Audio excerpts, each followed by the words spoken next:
Hablar de la República Romana y de todo lo que es Roma como tal es un tema muy extenso y muy interesante a su vez.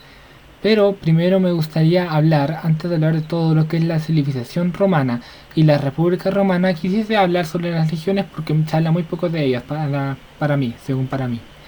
Primero que nada, las legiones romanas en un inicio estaban encargadas, tenían casco, tenían su escudo, scutum, tenían su pilum, tenían muchos tipos de escudos distintos, tenían muchas formaciones distintas y su ordenanza iba dependiendo según el conflicto y de su trabajo en específico. Cada legión o cada grupo militar romano tenía designada una misión que debía seguir dependiendo de la situación en el campo de batalla o que debía desemplear a la hora de ser usada. A su vez, el símbolo más grande de los romanos es sin duda alguna sus legiones, porque fue lo que trascendió mejor y hay muchos juegos hablando sobre él, como pueden ser Total War, que debo seguir jugando de ese jueguito, es muy bueno.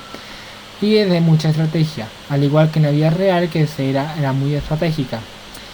La vida real, en general, para todo lo que vendría a ser las legiones romanas, fue mucho más complicada y también mucho más curiosa en ciertos aspectos y cosas que no voy a indagar porque este es un video más family friendly, se supone, jaja. También otro tema de las cuales las legiones destacaban bastante eran en sus formaciones, ya que sus formaciones les permitían hacer literalmente pasar a la historia como la formación tortuga o la formación en formación, ¿ok? No tengo muchas ideas para ahora, pero ahora sí. Hablando de Roma como civilización y ente político, empezaremos desde ya, pues debemos comenzar con el fin de la monarquía. La monarquía comienza desde Rómulo hasta Tranquilio, perdón, el Soberbio. Estos reyes fueron 7 en total y no duraron la cantidad de tiempo que duraría una monarquía normal porque los pueblos etruscos y muchos otros pueblos que estaban sometidos se enojaron entre sí y empezaron a pelear.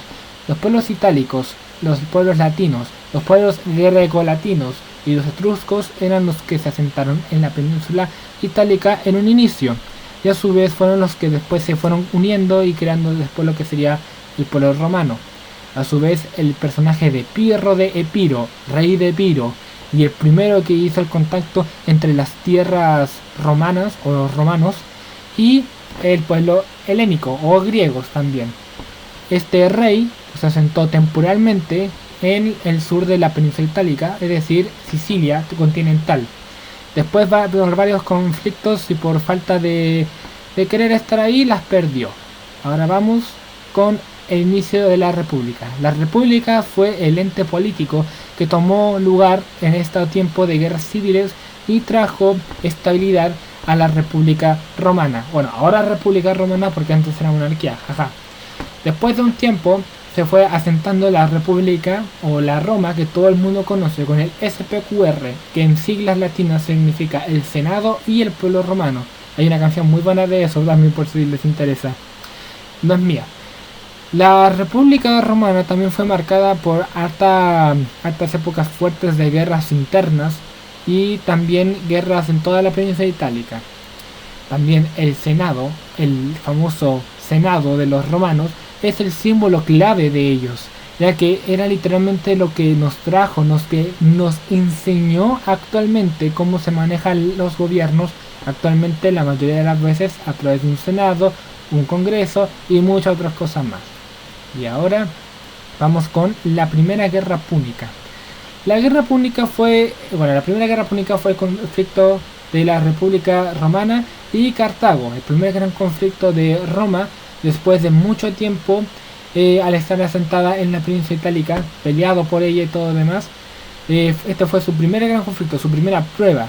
Roma salió ganando y como bien se dice que todos los caminos, perdón, conducen a Roma, pues Roma también tuvo sus conflictos con pueblos griegos y también tuvo sus conflictos en Siracusa o Sicilia y también con la propia Cartago, quien es con el que tuvo el conflicto principal y con el que peor se llevó la amistad con todo eso. Y aparte que estaban los germanos al norte, lo que era mucho más dificultoso para los propios romanos de época. A su vez de que los macedonios y los pueblos griegos ya estaban en conflicto desde hace un tiempo, ya que digamos de que Roma tenía un territorio ahí que era llamado Apolonia, y eso causaría después lo que serían las guerras macedónicas, y creo que es lo que viene después. Ahora vamos con las guerras macedónicas. Las guerras macedónicas fue el conflicto entre el reino de Macedonia y la República Romana. Esto causado principalmente por una tensión que ya existía en la zona. El conflicto nació principalmente porque Macedonia no quería estar en contacto constante con los romanos y querían restaurar su antigua gloria como el imperio que alguna vez fue comandado por Alejandro Magno y poder derrotar de una vez por todas a los reinos sucesores. Este no era el único, también estaba la Liga Etolia o la Liga Aquea. Esos lugares después serían sometidos por la República Romana junto con el Reino de Macedonia, que ya era un territorio muy extenso que no tardó tanto como se esperaría. Bueno, sí tardó bastante, pero al final la historia fue la siguiente: Macedonia cayó, su territorio fue conquistado y después seguiría la Liga Aquea y la Liga Etolia, y de esa manera Grecia completa se convertiría en parte de Roma. Ahora vamos con la Segunda Guerra Púnica. Esta tuvo lugar en un mapa mucho más extenso que en la anterior guerra, ya que la anterior guerra fue solamente en Sicilia, Cerdeña y Córcega, pero sin embargo este conflicto fue mucho más allá de lo que se esperaría, ya que hubo un personaje nuevo aquí que se colocó en el servidor. Su nombre era Aníbal Barca.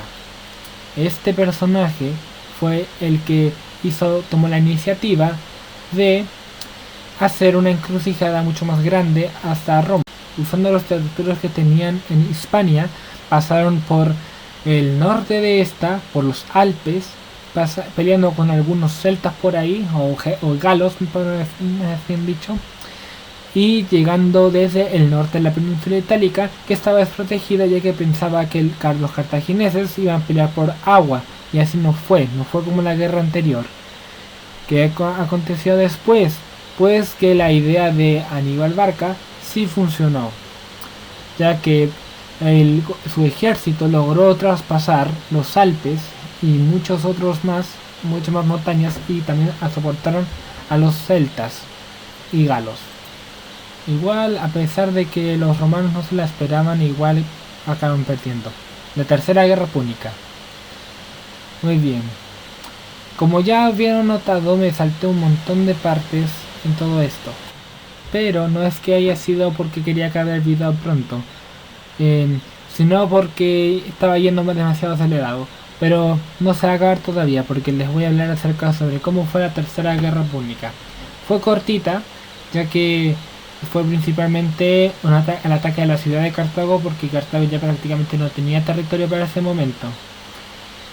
Fue un asedio que duró bastante y que hizo de que los cartagineses se fuesen rindiendo mientras los dejaban sitiados, es decir, que nadie entra ni sale. Los romanos ganaron esta guerra, conquistaron toda Cartago, pero esta no sería su última aventura, porque después llegaría un personaje que cambiaría la historia de Roma para siempre, quitando de esa manera la república e instaurando en las que serían las bases para el que prontamente se llamaría el Imperio Romano. Así es, este personaje que va a aparecer al final se llamaba Julio César.